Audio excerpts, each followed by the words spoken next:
sobre duas coisas que todo crente enfrenta. Eu quero que isso fique bem claro e cada irmão que está aqui. Essa mensagem hoje, ela é uma mensagem para falar aos nossos corações e também ajudar aqueles crentes que passam por lutas. Duas coisas que todo crente enfrenta. Nós colocamos aí que a palavra de Deus, ela é linda. A palavra de Deus, ela é maravilhosa, porque ao mesmo tempo que ela mostra grande fé de Abraão, que é chamado lá em Tiago 2 de amigo de Deus, a Bíblia mostra a fé espetacular, a fé grandiosa de Abraão. Pode colocar aí a introdução.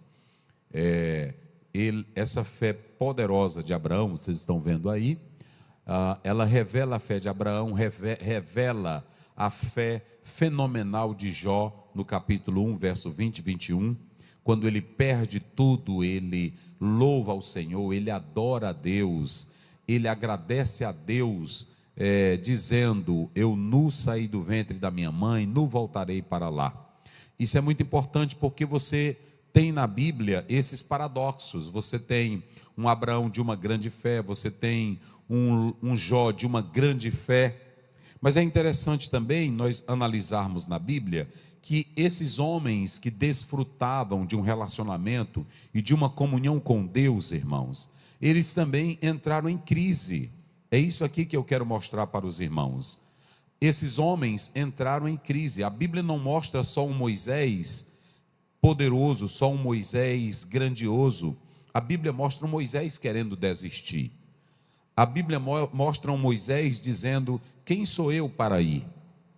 A Bíblia mostra essa crise existencial também que se dava na vida desses homens de Deus. A Bíblia mostra um Gideão que vai com os 300, mas um Gideão que está inseguro, um Gideão que tem medo, um Gideão que quer sinais, um Gideão que quer confirmação. A Bíblia mostra no capítulo 9 de 2 Reis, um Jeú impetuoso, um Jeú valente, um Jeú destemido. Mas a Bíblia também mostra homens poderosos na fé que tiveram crises, que tiveram lutas. Por isso que a Bíblia ela é confiável, porque quem escreveria um livro mostrando os seus heróis, os seus lados frágeis, as suas pequenez? Então a Bíblia ela revela esse lado. E o que eu acho mais lindo é quando você chega em 2 Coríntios, no capítulo 4, verso 8 e 9. O irmão pode colocar na tela. O que Paulo diz nesse texto? Em tudo somos atribulados. Em tudo somos atribulados, mas não angustiados. Olha aí, essa é a expressão bíblica. Veja que o apóstolo São Paulo, ele está mostrando a realidade de cada homem, de cada mulher que serve a Deus. Então, ele diz: em tudo nós somos atribulados, mas não angustiados, perplexos, mas não desanimados. Perplexos, mas não desanimados, atribulados, mas nós não estamos desistindo, abatidos, mas não destruídos. Como é que Paulo, um homem de Deus, vai dizer essas palavras, ou está dizendo essas palavras para nós? É muito ruim quando os pregadores da atualidade procuram mostrar somente os homens da fé, ou os homens de Deus, como super-heróis, homens que não tinham falhas, homens que tinham um poder grandioso, homens que não tinham medo de nada. A Bíblia não tem essa mensagem. A Bíblia não tem essa mensagem. E quando ela usa a maior galeria dos heróis da fé, o maior apanágio dos heróis da fé, a Bíblia mostra uma história de homens que sofreram. Coloca aí o capítulo 11, verso 33. Um dia desse eu vi uma pessoa colocando aí no YouTube que alguém entrou numa igreja e aí matou alguém. Aí ele disse assim: cadê o Deus desses crentes? Cadê o protetor desses crentes? Queridos, todos estão enganados. Nós não aceitamos Jesus para ser um São Jorge do nosso lado. Nós aceitamos a Jesus para nos dar a vida eterna. Em momento algum a Bíblia vislumbra para nós um quadro que nós não vamos sofrer, um quadro que nós não vamos ser atingidos. Quando você observa Hebreus 11:33, a Bíblia mostra o que esses homens enfrentaram por causa da fé. Olha aí, os quais pela fé venceram reinos, praticaram a justiça, alcançaram promessas, fecharam a boca dos leões. Pode passar. Olha o que diz a Bíblia: apagaram a força do fogo, escaparam ao fio da espada, da fraqueza tiraram forças, na batalha se esforçaram, puseram em fuga os exércitos estranhos. Pode ir. Mas se vocês analisarem o verso anterior, coloca o verso anterior, vai deixar bem claro que muitos morreram por causa da palavra, foram cerrados ao meio. Cerrados ao meio. Que fé é essa? Olha aí, é o 37. Olha isso aqui. Foram apedrejados. Isso eu estou falando de crente. Isso eu estou falando de crente. Essas igrejas, esses profetas que ensinam que o crente não sofre, que ensinam que o crente não é perseguido, essa é uma ilusão que amanhã vai ficar envergonhado. Eles suportaram apedrejamento pela fé, foram cerrados pela fé, tentados pela fé, mortos por causa da fé. Então a fé é o firme fundamento que nos coloca numa dimensão de comunhão com Deus, que nós não cedemos a nada, nem que seja necessário perder a vida, nós não cedemos. Nós não cedemos. E é isso que eu quero dizer para vocês. E eu vou dizer uma coisa aqui esta noite. Escutem, olhem bem para mim. Eu disse que eu ia falar paulatinamente. Senhores obreiros, por que hoje os seguidores do islamismo e muitos que seguem a doutrina muçulmana, muitos que seguem, por que hoje eles estão tendo um crescimento? E pasmem, dizem que vão crescer mais do que os cristãos. Por quê? Porque o Alá que eles acreditam, eles defendem a fé inquestionavelmente. E o grande problema nosso, hoje é teólogo questionando a fé, é teólogo questionando a Bíblia. Uma coisa que ele pregava hoje, amanhã ele não prega mais. É crente que um pastor ensina uma coisa da Bíblia, o outro ensina ali errado. Há uma divergência tão grande que a celeuma e a confusão é grande. A Bíblia, ela não ensina uma fé emotiva. A Bíblia não ensina uma fé de oba-oba. A Bíblia não ensina uma fé de que tudo vai bem para nós. De que tudo vai bem para nós. Não existe isso. Não existe esse cenário. Qual é o meu conselho para você que é crente? Qual é o meu conselho para você que frequenta a igreja? Seja fiel. Seja fiel a Deus e sirva a Ele, independentemente das coisas irem bem ou mal. Sirva a Ele com alegria, porque nas mãos de Deus nós estamos bem amparados. Quem glorifica a Deus? Diga comigo isso: nas mãos de Deus. Mas diga com vida, igreja: nas mãos de Deus nós estamos bem amparados. Quem falou isso foi o próprio Davi. Me parece que em 1 Samuel 24 ele diz: eu quero cair nas mãos de Deus. Não é isso? Eu quero cair nas mãos de Deus do que cair nas mãos dos homens. A Bíblia diz que Noemi, na crise, na luta, ela continuava com a mesma fé. Uma fé tão impactante que ela foi contagiada. A Ruth foi contagiada por esta fé. Então tem crente que a fé dele é fé de verão. Tem crente que a fé dele é por época. Um dia está alegre, outro dia está mole. Um mês está se congregando, outro mês não está. E a minha Bíblia diz em 1 Coríntios 15:58: sede firmes, constantes, abundantes na obra do Senhor, porque nele o vosso trabalho não é vão. Quem glorifica a Deus? Então, irmãos, vocês podem observar que aí você tem tudo isso. Ademais, o próprio Senhor Jesus Cristo, em suas palavras, ele disse em João 16:33: no mundo tereis. Quem foi que falou isso? Quem foi que falou isso? Então uma igreja que é triunfalista, uma igreja que é do movimento neopentecostal, ela vai dizer que você não vai sofrer. Ela vai dizer para você não aceitar o sofrimento, não aceitar a luta, não aceitar a derrota. Ela vai dizer isso para você. Só que é uma coisa interessante, Jesus disse: no mundo tereis aflições. Paulo e Pedro e Tiago juntos vão ser uníssonos e vão dizer assim: tende grande gozo quando passardes por várias provações. Tenho-vos dito estas coisas para que em mim tenhais paz. Olhe para cá, eu posso muito bem estar na prova, mas eu ter paz. Eu posso muito bem estar na luta, mas eu ter paz. Eu posso estar caminhando no caminho da morte, mas eu ter paz, porque o príncipe da paz, o dono da paz, o autor da paz, ele está caminhando conosco. Jesus Cristo, Filho de Deus. Então, irmãos, se nós analisarmos, olha o salmista no Salmo 42, verso 5. Por que te abates, ó minha alma? Por que te perturba dentro de mim? Espera em Deus, pois ainda eu louvarei. Veja que ele está dizendo que a alma dele se abalava, a alma dele se perturbava. Então coloque isso na sua mente, coloque isso no seu coração. Por que eu estou colocando isso aqui? Porque, irmãos, agora olhem para cá. Vamos pegar um homem chamado João Batista. João Batista, em Lucas, me parece que é 1,14, coloca aí, Daniel, se não me foge a memória. Me parece que é Lucas 1,14. A Bíblia diz que ele era cheio do Espírito Santo desde o ventre da sua mãe. João Batista, olhe para cá. Cheio do Espírito Santo desde o ventre da sua mãe. Segundo, João Batista, ele foi revelado a ele quem seria o Messias. Quem seria o Messias? Deve ser o 15, né? É o 15, olha aí. Só errei um.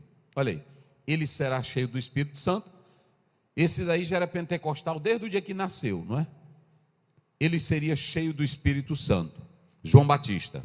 Esse mesmo João Batista, quando você olha para a própria palavra de Deus, para as Escrituras Sagradas, esse João Batista, conforme Mateus 3, ele disse assim: o que vem após mim é mais poderoso do que eu não sou digno de me abaixar e desatar as correias das suas sandálias. João dizendo de Jesus.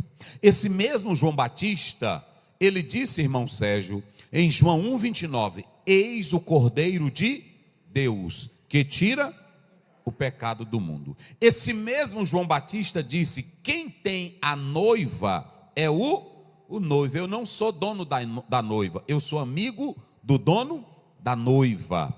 Esse mesmo João Batista, foi ele quem falou em João 3,30, é bom que ele cresça e que eu faça o quê? Diminua. Agora olhe para cá. E por que agora João Batista mudou de opinião? Por que João mudou de opinião? Como, pastor Zé? Vamos lá para o texto agora. Por que João mudou de opinião? Por que João está, parece que oscilando, se Jesus disse que ele não era uma cana agitada pelo vento? Lá para Lucas, o texto de Lucas. Observem bem, 7,18. Observem bem, coloca aí. E os discípulos de João anunciaram todas estas? Olhe para cá. Parece que o ministério de Jesus estava eclipsando o ministério de João. Primeiro, João Batista, me parece que é João 10,31, ele não fez milagre algum.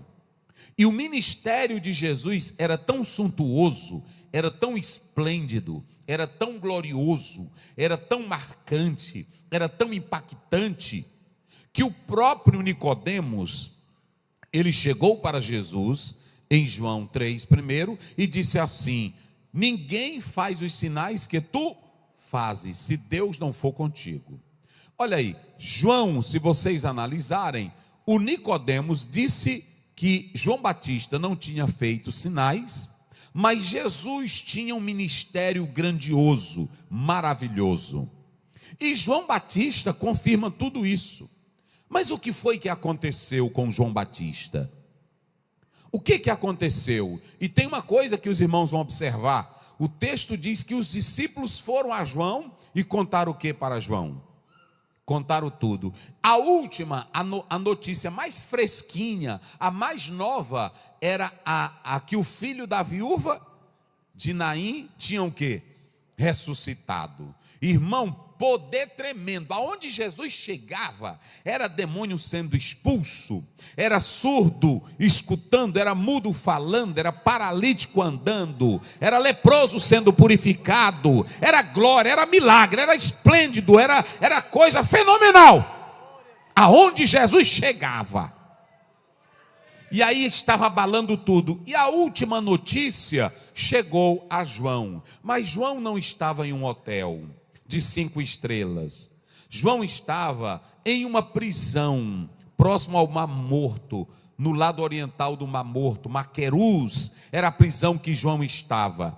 E há uma coisa que eu quero dizer a vocês. João Batista, ele passou muito tempo na prisão. Muito tempo. Olha para cá para você entender o que é crença. João Batista, ninguém tinha palavra como ele. Jesus disse que dos nascidos de mulher não tinha um como João. João Batista era sincero. João Batista era verdadeiro na palavra. João Batista era homem de Deus. Mas onde era que João estava? Vamos lá, diga, igreja. Aonde era que João estava? Cadê o Deus de João? Cadê o protetor de João? Cadê o libertador de João? E o pior, queridos, escutem bem, é isso que eu acho lindo na Bíblia. Eu acho lindo na Bíblia isso aqui, meus irmãos. Olhem para cá. O tempo da prisão de João foi passando, aumentou. E na prisão, 2 questões envolveram João. E é isso que todo crente enfrenta na vida. Como a crise se intensificou, a crise aumentou, a crise se tornou insuportável, João desanimou.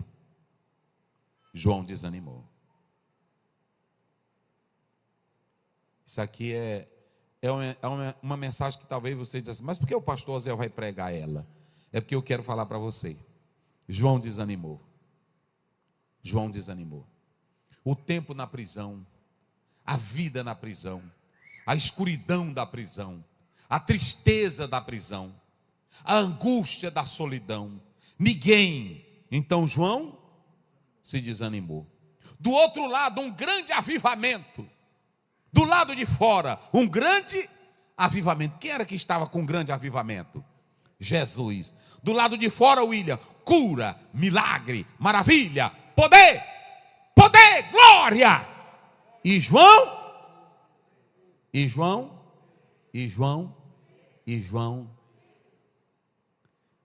ele chamou um dos discípulos de Jesus e disse assim: vá até Jesus. João chamou e pergunta a ele, olha aí, pode passar, o verso 19, coloca aí. E João, chamando 2 dos seus discípulos, enviou a Jesus, dizendo: és tu aquele que havia de vir, ou havemos de esperar outro? João Batista não era essênio, mas João Batista havia se ligado aos essênios, e os essênios esperavam o Messias. Só que o Messias que os essênios esperavam, eles tinham 3 concepções: poderia ser Elias, poderia ser alguns dos profetas, e poderia ser um homem poderoso. João Batista era dessa ideia, mas quando Deus revelou quem era o Cordeiro, ele abandonou a ideia dos essênios e adotou a ideia de Cristo. Só que quando ele adota a ideia de Cristo, ele preso, sem ninguém, sem liberdade, e Jesus do lado de fora pregando, curando, libertando, transformando, renovando, e João preso. O paradoxo, meus irmãos. O paradoxo. Que negócio é esse, pastor Aziel? E aí tem crente que ele é o seguinte: ele chega aqui na igreja, ele vê um irmão contando um milagre, agorinha, mas aí ele vai ter que o outro aqui do lado vai ter que sepultar o outro crente, e serve ao mesmo. E aí como é que fica? Quantas vezes eu não já saí daqui de aniversário, e quando termina o aniversário, eu estou no aniversário, mas do aniversário eu já vou direto para um velório. Quantas vezes eu não já saí de uma festa aqui comendo bolo, e eu vou direto para o hospital visitar quem está com câncer. E quando chega lá, a pessoa está confessando o mesmo Jesus. Que incógnita, que paradoxo é esse? Que fé é essa? Que mistério é esse? E se você não tiver compreensão destas coisas, você desiste, fala mal de Deus, fala mal da Bíblia, se torna um ateu, diz que Jesus não existe. Mas sabe qual é o grande problema? Deixa eu dizer aqui para vocês. Os 2 discípulos chegam a Jesus, doutor Kelso, e diz: João nos mandou aqui. E Jesus gostava de João. Jesus amava a João. Jesus vai dar um testemunho lindo de João, que é outra ocasião que eu vou pregar isso. Mas eles disseram: João nos mandou até aqui. Ele está perguntando. Escute bem. João na prisão, ele deixou de acreditar no Messias? Vamos lá, diga bem forte. Deixou de acreditar no Messias? Deixou de esperar o Messias? Deixou de ter esperança? Deixou de acreditar? Aqui está a diferença. Ele não deixou de esperar, ele não deixou de acreditar, ele estava desanimado, ele estava abatido, ele estava, porque o que a Bíblia está mostrando aqui? O lado humano de João. Aqui tem irmã que ela pula aqui na igreja, mas eu sei que essa tua alegria não é 24 horas não, minha santa. Eu não sou doido. E se tu tiver ela, sem tu sentir nada, tu é doente.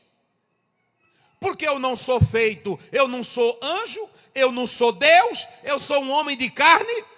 Eu tenho 2 naturezas, eu tenho a natureza espiritual e a natureza carnal. Eu ainda sou físico, eu sou humano. Eu canto, mas eu choro. Eu canto, mas eu glorifico. Eu canto, mas tem hora que eu quero desistir. E essa ideia de crente esconder o que ele é o que lhe leva à derrota. Ele aqui na igreja é só o super-homem. Tem irmã que ela fala com a gente, que você diz: eita, autoridade. Mas às vezes é só aqui, irmão. Não é todo dia, não. É porque tem irmão que é com isso. Pronto, se você pegar o capítulo 18, Elias estava numa autoridade tremenda. Manda juntar tudo que é profeta de Baal. Ele enfrentou sozinho 850. Mas quando aquilo ali era a glória de Deus, era a graça de Deus sustentando. Quando ele ouviu a história de Jezabel: eu não descanso e eu vou procurar botar meus homens para achar esse Elias. Enquanto eu não matar ele, eu não descanso. O que foi que Elias fez? Irmão, o homem perdeu o astral. O homem do manto, o homem do fogo, o homem do monte. Perdeu o astral, que pronto, deu uma depressão nele, que ele queria só ficar dormindo. E ainda tem mais, ele disse assim: eu quero é morrer, Senhor. Me mata. Agora imagine um homem do nível de Elias querendo morrer, só por causa da fala de uma mulher. Então essa história que às vezes tu inventa: eu estou no fogo, eu estou no manto, eu estou na graça, eu estou no óleo. Eu sei que tu pode até estar num culto, mas tem dia que o óleo não tira a tristeza que você tem. Tem dia que o manto não tira a tristeza que está te abatendo. Tem dia que a tua alma está lá embaixo. E Deus é tão bom, olha como Deus é maravilhoso. Ele sabe que tem dia que nem orar tu presta para orar. Aí ele diz assim: Tiago, manda chamar os presbíteros, porque nem força para orar ele está tendo. Esse é o Deus que eu e você servimos. Elias, olhe para cá, Moisés pediu a morte? Moisés, um homem como Moisés, pediu a morte? Pediu. Elias pediu a morte? Pediu. Eu estou falando dos grandes homens da Bíblia. Pediram a morte. O Jeremias amaldiçoou o nascimento dele. O Jó amaldiçoou o nascimento dele. Ele ainda disse assim: maldito o dia que a parteira gritou: nasceu um homem. E tudo eu estou falando do quê? De homem da Bíblia.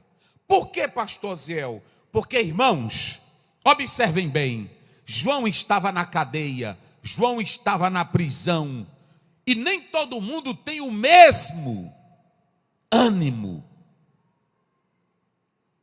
Agora deixa eu dizer uma coisa: quando João estava na prisão, do outro lado milagre, do outro lado poder. E ele manda 2 discípulos para Jesus. És tu o que haveria de vir ou temos que esperar outro? O que foi que Jesus fez? Vamos lá, vocês, não coloca na tela ainda. O que foi que Jesus fez? Hã? Mas irmão Antônio está dizendo que ele curou na mesma hora. Mas o João não já sabia que ele estava curando? Hein, igreja? Ele tinha acabado de ressuscitar o filho da viúva e muitos outros milagres. E ele manda uma pergunta para Jesus. Jesus não responde a pergunta dele. Olhe para cá para você ver como é enigmático. Jesus não responde a pergunta de João. Ele já sabia que Jesus curava. Aí quando os dois chegam lá, Jesus diz assim, vem cá. Aí tinha cego, tinha coxo, tinha surdo, tinha mudo, tinha paralítico, tinha leproso. Jesus estendeu as mãos e curou tudinho. Aí disse assim, olha para cá, olha como é Jesus. Vai lá e diz para João tudo isso. E aí, vírgula, e diga que aos pobres está sendo pregado o evangelho. Aí ele vai agora citar o 23. E bem-aventurado, eita irmão. Aqui, irmão, Jesus não adula ninguém. E bem-aventurado que não se escandalizar em mim. Agora olhem para cá. Por que Jesus fez milagres se João já estava sabendo? João não duvidou, escute bem, João não deixou de acreditar, mas João duvidou do lado messiânico de Jesus. Por quê? Porque a ideia de João era que Jesus Cristo tinha que ser o Messias político. Na visão de João, Jesus tinha que ser o Messias militar. Ele estava pensando que Jesus ia destruir o poder de Roma. Ele pensava que Jesus ia mudar a questão do judaísmo, tirar a tradição judaica, criar um novo judaísmo, jogar o pé na barraca. Ele pensava que Jesus seria um Messias político e militar. Jesus disse, João está enganado. Vocês sabiam que Jesus se zangou com João? Na expressão que ele diz, e bem-aventurado é quem não se escandaliza em mim. Ele estava dizendo, vai dizer para João que eu não sou político. Vai dizer para João que eu não sou militar.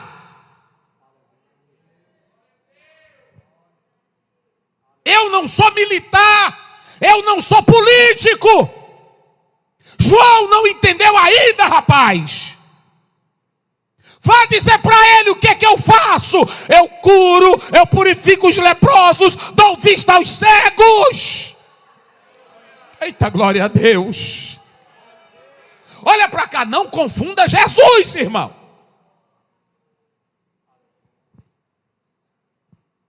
Jesus não é prefeito. Jesus não é deputado. Jesus não é político. O irmão que é político, amém, porque ele vai trabalhar, que é candidato a vereador, é prefeito, ele vai trabalhar pelo município. Mas nenhum prefeito tem poder para curar coxo, tem? Um presidente tem poder para curar cego? E tem crente aí que está deixando de adorar Jesus e adora político. É uma fome por política que eu nunca vi desse jeito. Hoje ninguém nem pode falar. Na hora que você fala, o irmão é comunista. É comunista. É uma besteira com negócio de direita, da esquerda. E às vezes está como João, a fé se acabando. Vocês sabem o que é que eu quero ver? Eu não quero ver essas coisas na igreja. Na igreja eu quero ouvir que Jesus está salvando, está curando, está libertando, está perdoando, está transformando. Na igreja. Agora, lá fora é outra coisa. É assim ou não é? Lá fora o político tem que trabalhar pelo bem do município, pelo bem do estado. Agora aqui dentro da esfera espiritual, Jesus deixou bem claro. Ele disse, eu não sou político, eu não sou militar. E aí ele cura e manda dizer a João. Diga para João, olhe para cá, irmão. Diga para João que eu tenho as provas do meu messianismo. Eu tenho a prova de que eu fui enviado por Deus. O Pai testifica de mim, as obras testificam de mim, a palavra testifica de mim, e eu vou morrer e vou ressuscitar e vou dar vida para o mundo inteiro, porque eu sou Jesus, o Filho de Deus. Sabe por que tem muito crente hoje decepcionado? Porque está vendo um Jesus romântico, está vendo um Jesus bancário, está vendo um Jesus militar, está vendo um Jesus político, está vendo um Jesus filosófico, está vendo um Jesus da juventude, está vendo um Jesus da reforma agrária, está vendo... Jesus não é nada disso. Jesus é o Filho de Deus que morreu na cruz para nos dar a vida eterna. Quem acredita nisso, diga glória a Deus.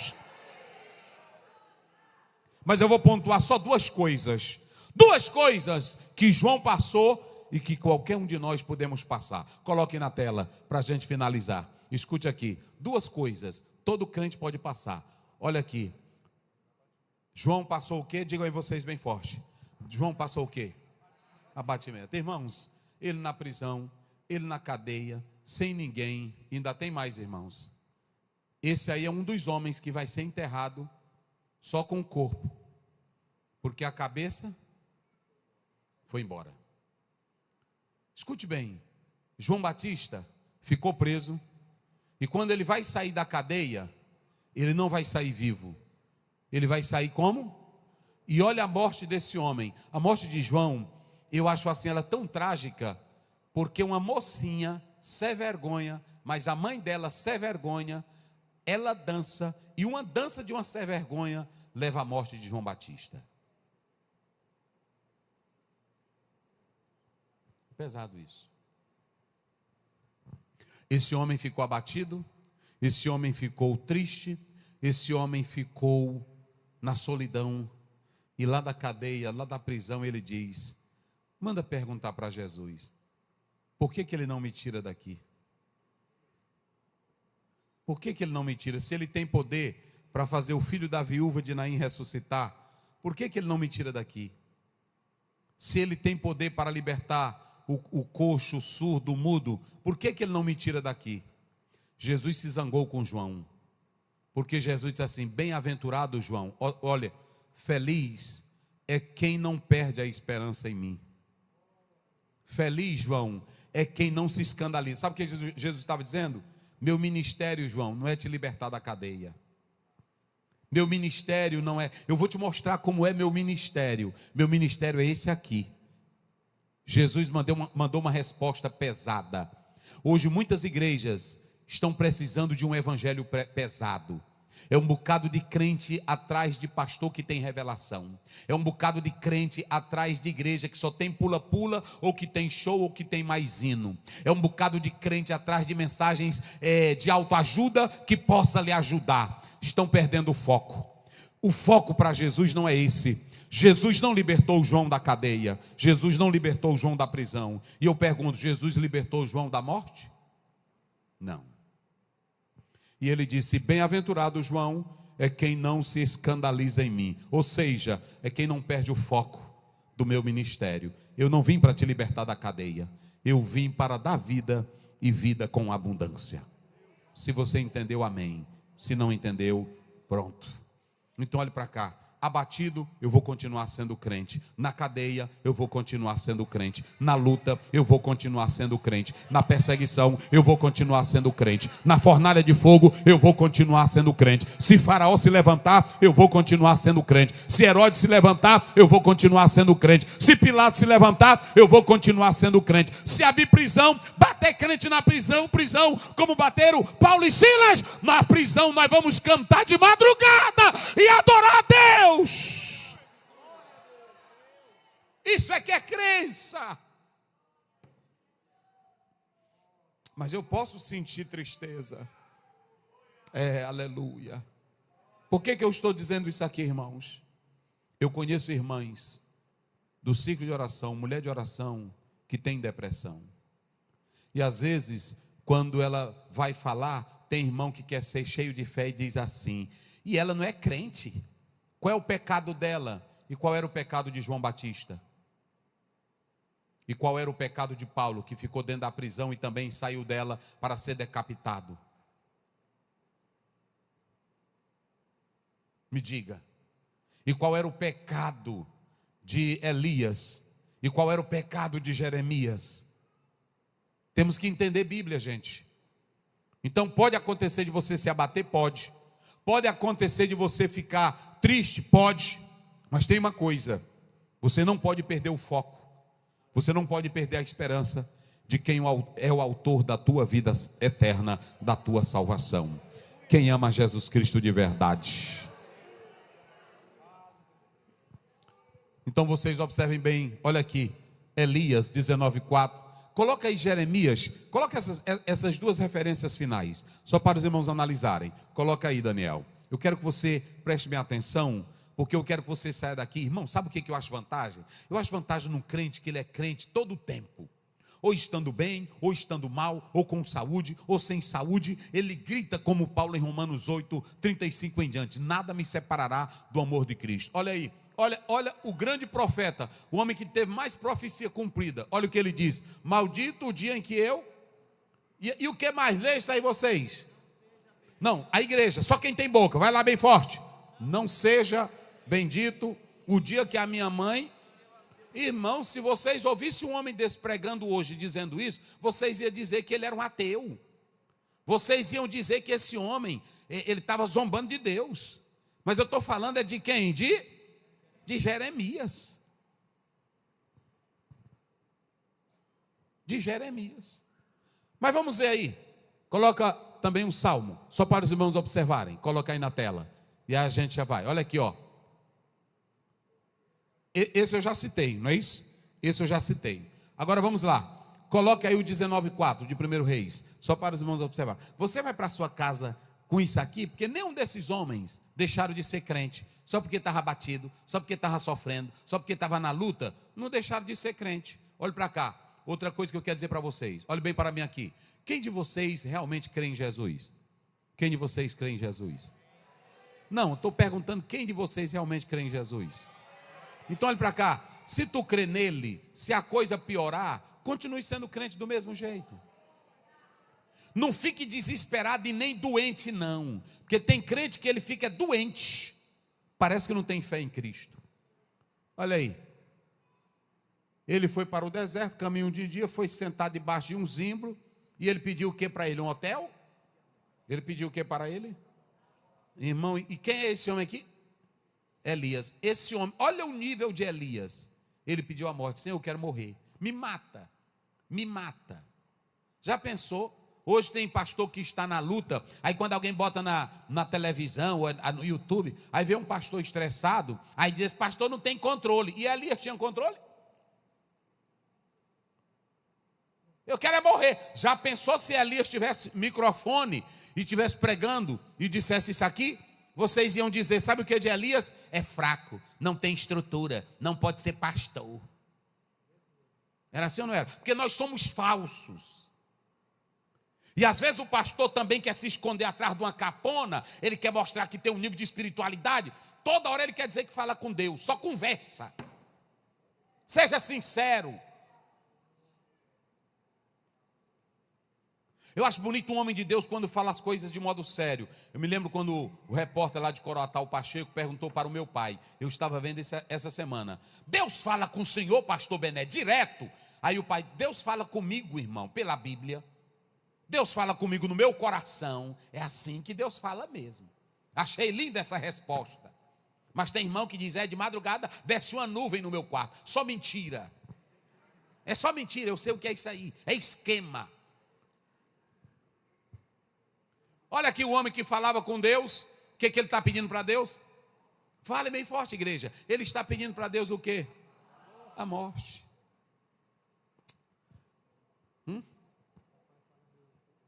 O papai está falando bem aqui. Tem deles aí agora que até pega o telefone no culto. Fala, papai. Não, que negócio é esse, irmão? Isso é um show. Isso é para ganhar gente. Eu estou vendo bem aqui, está entrando. Ele não está vendo nada, gente. Parem com isso. Nosso Deus não se relaciona assim. finalizo. Qual é a primeira coisa que todo crente pode passar? Aí você, mas pastor Aziel, mas o que o senhor quer dizer com isso? É porque mesmo se tu morrer como João Batista, sem a cabeça, mas tu não vai deixar de ser crente, porque ele morreu professando a fé no Deus que ele acreditava. Em último lugar, olha aqui, segundo, passa aí. Qual foi a outra coisa que ele teve? Vamos lá, fale bem forte para a gente encerrar. Qual foi a coisa que ele teve? Eu pergunto, ele teve dúvida sobre a esperança? Ele teve dúvida sobre a esperança? Ele deixou de ser crente? A dúvida de João, olhe para cá, era para querer saber realmente qual era a missão do Messias. Porque João tinha uma interpretação errada. Ele achava que Jesus seria um líder político ou um líder militar. O poder que ele tinha, a graça que ele tinha, ia libertar ele da cadeia, ou ia destruir os romanos. Jesus disse, não, João, a tua dúvida, eu vou te responder. Olha aqui do que eu trabalho. Aí mandou, diga lá, o coxo anda, o cego vê, o paralítico é curado, o leproso é purificado. Eu estou ressuscitando gente, vírgula, eu vou dar a esperança da salvação. Sabe por que ele cita os pobres por último? Porque ele estava dizendo, a esperança do mundo não é o líder militar, não é o político, é o evangelho, porque só eu posso dar vida e vida com abundância. Então olhe para cá, há um filósofo que ele dizia, me parece que é René Descartes, se não me foge a memória, ele diz que a importância de duvidar de tudo, mas ele não estava falando de você ser um duvidoso cético, ele estava dizendo que na dúvida pode vir a resposta. Essa era a ideia dele, não é isso? Era. Então, na própria dúvida, você pode encontrar a resposta. É o mesmo caso. Por que Jesus foi encontrar Tomé se Tomé tinha dúvida? Tomé nunca deixou de acreditar em Jesus, mas ele queria ter a experiência dele, ele não queria ouvir falar. Por isso que quando ele chega lá, aí Jesus disse assim, Tomé, tu disse que só ia crer se me contemplasse, olha eu aqui. Ele não falou mais nada, ele só gritou, Senhor meu e Deus meu. E a história mostra como Tomé morreu pelo evangelho de Jesus Cristo. A dúvida de Tomé não era de curiosidade, a dúvida de Tomé não era cética, a dúvida de Tomé é que ele queria ver pela própria experiência dele, não eram os outros contando. Se Tomé tivesse o mesmo nível de Judas, Jesus não teria atrás dele. Jesus foi atrás de Tomé porque ele sabia que Tomé era crente, e a dúvida dele era para encontrar a verdade. João Batista queria a verdade, a confirmação de quem era o Messias. Então olhe para cá, eu posso ter meus questionamentos, sim ou não? Eu posso ter minhas dúvidas, sim ou não? Mas eu não posso abandonar a fé. Porque tem irmão que diz assim, pastor, eu estou pecando nisso aqui, tá não. Se tu quisesse pecar, tu já tinha caído no mundo grande. Quem quer aprender as coisas de Deus e ter a dúvida para chegar à verdade, está no caminho certo. Então, você é crente, você é um servo de Deus. Pegue na mão desse irmão que está ao teu lado, mas olha nos olhos dele e diz, se você está triste, está abatido, se tem lutas, é assim mesmo, mas não desista de Jesus. Se você tem dúvidas, tem algum questionamento, vá para Ele, Ele te revela, mas não desista de Jesus. Quem glorifica a Deus? Oh, aleluia. É tão linda a Bíblia, irmãos. É tão linda a Bíblia. A primeira pessoa para Jesus, vem aqui agora. Ele quer te fortalecer no meio dessa luta. Ele quer te dar uma estrutura de fé.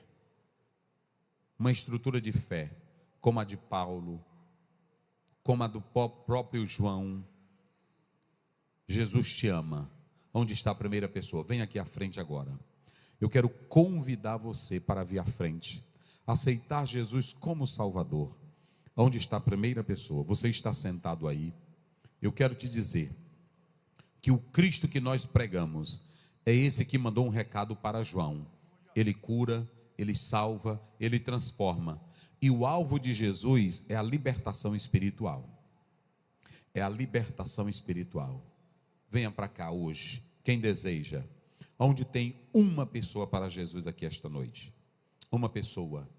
Você veio a esse culto, você está ouvindo a palavra de Deus, talvez você esteja em um alto nível de estresse, de depressão, de angústia, Mas eu quero te dizer, Jesus tem um remédio para a tua alma.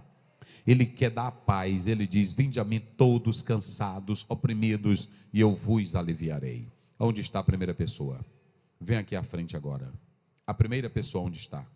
A primeira pessoa. Tem alguém? Olha aí do teu lado, irmão. Às vezes essa pessoa está com vontade de vir aqui à frente, mas o inimigo prende ela, segura ela. Diga para essa pessoa: Jesus te ama, Jesus quer te salvar. Venha, o Senhor deseja salvar a tua vida, libertar a tua alma. Venha. Onde está a primeira pessoa que veio a este culto aqui esta noite? Sabe por que eu insisto? É porque é o melhor convite para você. Alguns te convidam para forró, para balada, te convida até para ser traficante. Nós te convidamos para a melhor coisa: servir a Jesus Cristo, o Filho de Deus.